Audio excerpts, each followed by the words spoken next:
সালাম আলাইকুম। আমার বলার কোনো ভাষা নেই, কিভাবে শুরু করব সেটা বুঝতে পারছি না। আমার মতো সারা দেশের লোক আজকে হতবাক। এরকম একটা কাণ্ড হতে পারে আমরা কেউ কল্পনা করিনি, কারো ধারণার মধ্যে ছিল না। কিন্তু এই অবিশ্বাস্য জিনিস আমাদেরকে হঠাৎ করে গ্রহণ করতে হয়েছে। মাইলস্টোন স্কুল অ্যান্ড কলেজের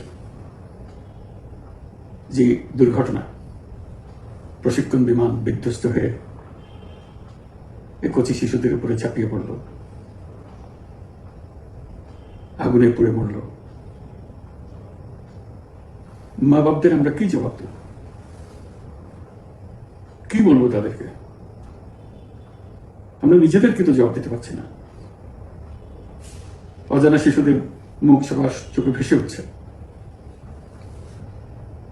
সারা জাতি হতভম্ব বা ক্রুদ্ধ। শোকাহত বললে খুব কম বলা হবে। এই দুর্ঘটনার রেশ এখনো কাটেনি। এখনো লাশ আসছে হাসপাতালে, এখনো হাসপাতালে মারা যাচ্ছে। মা বাবা এখনো খোঁজ নিচ্ছে আমার সন্তান কোথায়, তাকে আর কোনোদিন চেনা যাবে কিনা। যাদের লাশ দেখছি তার মধ্যে আমার সন্তান আছে কিনা পৃথক করার তো কোনো উপায় নেই। এরা আমাদের সবারই সন্তান, হঠাৎ করে চিরদিনের জন্য চলে গেল। আমরা অবশ্যই তদন্ত করবো, তদন্ততে তারা ফিরে আসবে না। আমরা চিকিৎসার ব্যবস্থা করছি,